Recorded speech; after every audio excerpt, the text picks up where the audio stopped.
Yes. Thank you so much for coming over today and helping me. You're welcome. So, let's see, a few weeks ago I did a video on how much is enough in your prepper pantry, and got good response to that. And during that time, people asked some questions. I was on a live stream from Gail at Camp Patton Family Compound. I'll link that below. And some questions came up, and I thought you and I would get together, since you know as much, if not more, about prepper pantrying, how do you say that? Pantrying? Pantrying, that works. Okay. Pantrying That's good. than I do.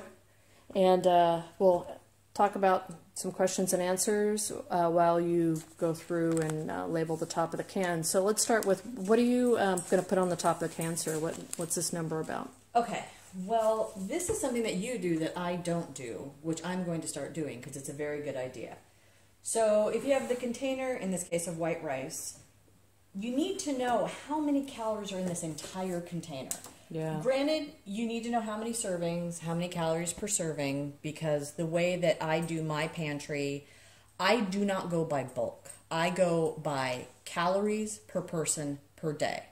Sometimes that means bellies are going to be a little hungry. Yeah. But that's because the American belly wants to be stretched. Your calorie needs have been met for the day. Yeah. So it's important to know how many calories you have in any given thing. And then I have a spreadsheet that I use, but... which we'll go over later. Yeah, we'll go over that. But this way, if you have it on the top of the can, you don't need to constantly be referring to the spreadsheet, which is what I would have to do. Yeah. So I'm going to take your hint on this. So how do you figure out, I'm going to bring this down, how many calories are in this can? Well, simple enough. It tells you right there. Oh, let me get a different pen. How many servings are per container. So this of white rice has about 54 servings. Each serving has 160 calories. So we were going to easily just multiply 160 times 54. So 160 times 54. This entire container, all of it, has 8,640 calories in it. And that's just white rice. That's just white rice. All right, so you're going to go ahead and just mark the top of the container with the calories. And a better pen. And a better pen. That's why I have 4 of them here. They start to wear out after a while. All right. So we have it on this one, and behind it is the exact same item. So we will just do that. Cool. With a, again, better pen. I cleaned the top of these, and I think the cleaning fluid is crappy. Oh, that's probably what's doing it. Yeah. All right. So you're going to continue to do the rest of these while we talk about some questions. Yeah.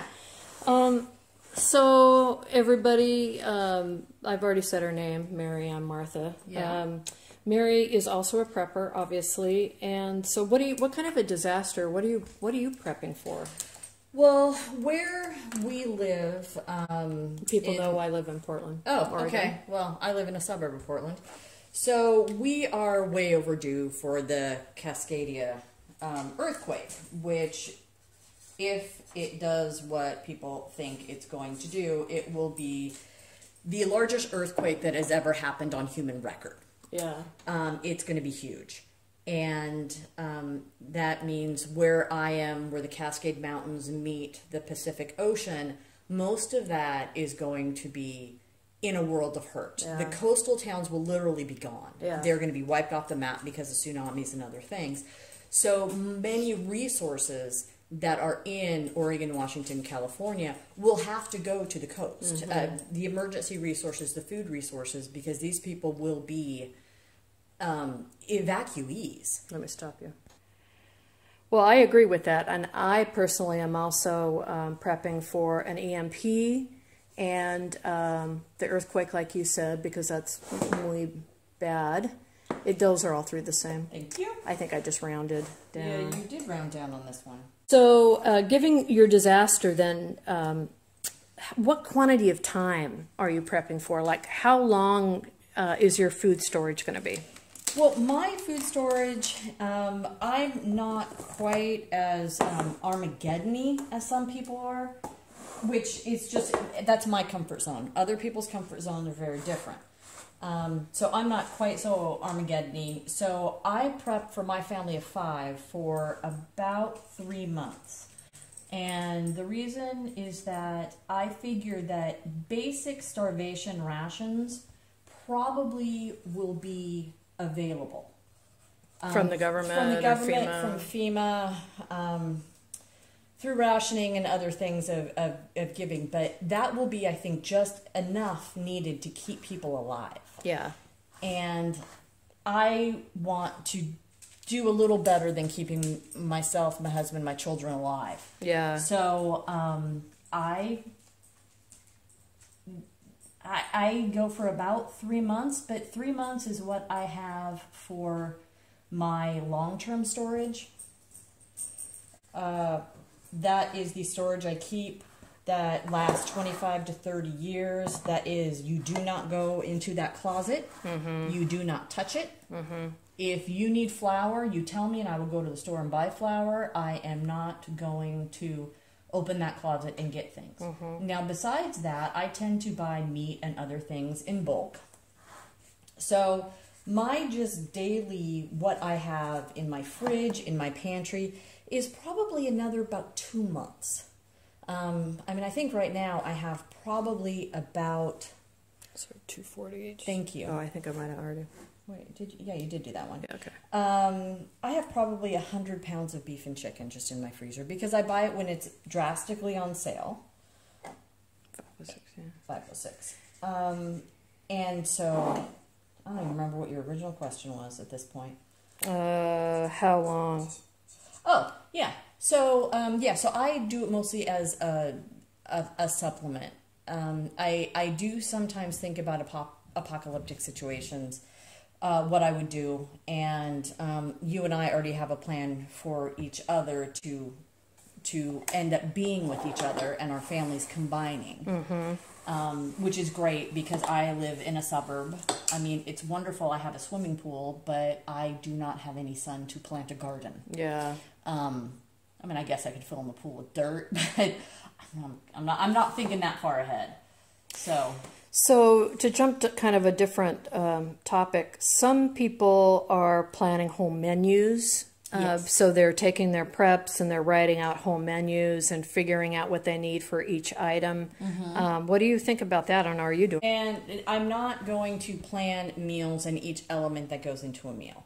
And for a couple of reasons. Number one, I can cook. Mm-hmm. So, and I can be a creative cook. So if I'm making split pea and I have bacon, great, I can throw in bacon. If I have ham, great, I can throw in ham. If I don't have any bacon or ham, but I have bacon fat, I'll just throw in some bacon fat. Yeah. Or if I don't have any of that, I could use butter. I could use no fat at all and throw in some oregano. It doesn't really matter to me. But my goal, again, is calories per person per day. Yeah. And that might look interesting sometimes. What it might look like is that you have a half a cup of instant oats with brown sugar on it. Yeah. And you have a tuna steak. That is your meal. Does it go together? No. Will it fill up your belly partially? Yes. And will it give you the calories you need for that person for that meal? Yeah. I would not necessarily be worried about the culinary and tastiness of the meals. We're past that. We're gonna, if I'm having to do this, we're past it. We're going into caveman territory. Yeah. And you eat to survive. You do not necessarily eat for pleasure. Agreed. All right, I'm going to stop here so we can look up the tomatoes. All right, so we figured out it's about 140 calories per container. We looked it up on the computer and did some calculations. So, let's see. My next question, my friend. Yes. Protein versus carbs versus macros versus blah per person. What about that? I think that if you want to go in depth like that, bless you. And good on you, and go for it. Yeah. However, again, my view is if I am to the point that I am eating my long-term food storage, that my macros aren't going to be super important to me. Yeah. I keep vitamins in my food storage. I rotate them through, obviously, but I do keep them in my food storage. And anything that I believe I'm missing, I hope to God that the multivitamin for me and my family will be enough to get through those leaner times.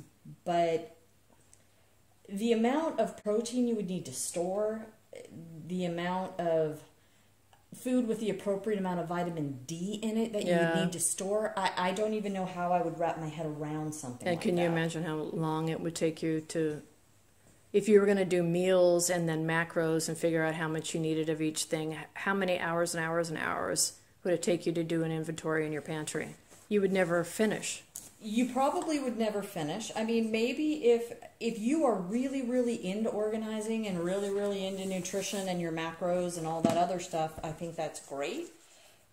But if you have a job or you have a family that you're caring for me, that's way too much effort to put into it. And again, it's what you're comfortable with. If you really want to know that everybody's going to have their protein met for the day, everyone is going to have their carbs, which you don't need to survive, but whatever, that met for the day, their fats met for the day, and that makes you sleep better at night, do it. But if you're like me and you figure the whole thing will kind of eventually work itself out, I carry extra fat on my body. So that can be used. We all carry also extra proteins in our body. If you've had a child and you're a woman, you probably have some loose skin. Yeah. We all have just old extra gunky cells that are floating around. Your body will take those and they'll use it as protein. Granted, eventually it'll get your muscles, but that'll be a little ways down the line. So you've made this awesome spreadsheet, which you guys, if you want a copy of this spreadsheet, go ahead and email me. I'll put my email address in the link below. And it's got 2 tabs on it. It does? And my sister here will go through. Oops, sorry for that. Okay. We'll go through what each item is. What it is, we just printed this out so it doesn't have the grid and etc. Granted, when you get the file, it'll be clear. But you would just list your food type, which we'll do that in a minute, the number of containers of that food type you have, the servings per container, and the calories per serving. This right here will auto-populate on the spreadsheet. So it will tell you how many calories per food type you have. Yeah. And you can do that for all these different food types. You can do it for your corn, your tuna, your rice, your Del Monte pineapple, etc., whatever you want. Then it has a second tab on it that will tell you the entirety of the calories you have stored. So you may have 128,000 calories that you have stored in your food storage. And then the calories you need per day. How many people need 3,000 calories a day? Just put, I have 2 people. Yeah. How many people need 2,500? Well, nobody, so just leave it at 0. And how many people need 2,000? Maybe one person does, and maybe you have 1 or 2 kids that only need 1,500. It will then do the math for you and tell you how many physical days of food, these nutritional requirements, how many days of food you have. That's awesome. So, and it will also tell you how many calories you need per day in your household. And this is an Excel spreadsheet, you guys. It is. So, would you just walk us through like one row? What would that look like? Sure. So in this case, we have white rice in a number 10 can. So white rice, maybe I'll put number 10 because I also have bags of rice in my house. Yeah, good idea. And so the number of containers, 1, 2, we have 2 containers right out here. Servings per container, it says right on the side of it that there are 54. And calories per serving, it says there are 160 calories per serving. So what would happen with the spreadsheet is we have already calculated that there's 8,640 calories per can. We have 2 cans. So that would be 17,000 whatever that math is. Thank God for calculators. All right, seriously, I could do it in my head, but we'd all be here a while. 8,640 times 2. All right. So it will auto do this for you, but for the case of demonstration, I'll just write it in.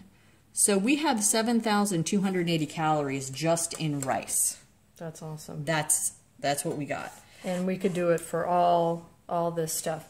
So you're just writing down the number of servings and the calories per serving simply to get this end result, right? Or are you going to say a serving is a serving and that's all you get?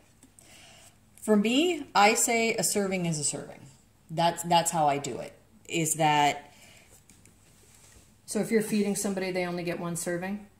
It depends on their calorie needs. They might get 2 servings. Yeah. Because if it's somebody that is 140 calories per serving, it's my husband who's been clearing trees all day, and I know from my calculation he gets 3,000 calories a day, yeah. Then he might get a double portion of rice. Right. But this tells me how many just flat out calories I have in rice. Yeah. That's it.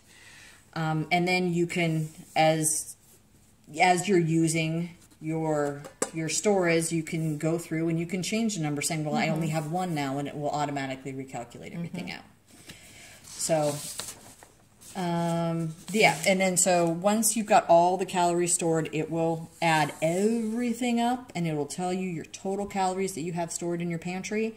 And again, and it'll calculate out how many days you can survive, you and your household can survive on what you have. Okay. Now, I only go by calories. So I have quite a few number 10 cans of sugar. Yeah. That is going to be a really high calorie number. Yeah. Because I personally am not concerned with the proteins and the macros. I'm concerned about just the energy, the calorie energy and things. That there will be times where people will be eating some split pea soup, and to make sure calorie needs are met, I will have put 4 tablespoons of sugar in there. Yeah. You're not going to taste it. Yeah. I might throw some lard in there or some olive oil in there with it. You're not going to taste it, but it's going to give you your calorie needs that you need for the day. It will get creative. There's no question. Yeah. So it's important to know how many calories somebody's going to need per day. And you guys, I'm linking a couple recommended sites. Oh, it's snowing. Oh, nice. Couple recommended sites that Huples gave me and Anthony from Palmetto Prepared gave me, so you can figure out what your caloric intake may or may not be. So anyway, I think that's probably... Yeah. Well, the only thing I would say about caloric intake is that, yes, you can calculate what your caloric intake is and what your caloric intake needs. However, most of us are carrying a lot of extra calories in our bodies. Yes, ma'am. We are not a thin and fit people in the Americas. Yeah. So, yes, maybe if you are chopping wood and you're working out really hard, yeah, you're burning 4,000 calories a day. That doesn't mean you need to eat 4,000 calories a day. If you're a 6 foot tall man that weighs 280, Yeah. you can, whoopsie. It's all right. You can maybe eat the 3,000 calories a day and for an extended period of time, pull that extra 1,000 you need from your body stores. Yeah. Which will be even better because it will make your calorie needs per day less as you lose weight. Yeah. So. Oh, that makes sense. Yeah. Do you want to pick up the conversation on your couch? Well, why don't we stop it here because we're over 20 minutes. Oh, okay. And you guys, we could continue this kind of a conversation in what our plans are. Let us know if you like this kind of video. This is not something I usually do. Conversations with a sister. Maybe we'll name it something with my soul sister, who's my real sister. Or if this is just boring and too much. So, yeah, let us know what you think. Thank you very much for coming over and helping me. Thank you for inviting me. This was fun, and I got a good idea. I would never have thought to actually label the can. Well, you know, keep it simple, silly. Yeah, that's true. And thank you for making the spreadsheet. And again, you guys, if you want to go ahead and pop me an email, and I'll send it to you. So, thanks for watching. Bye.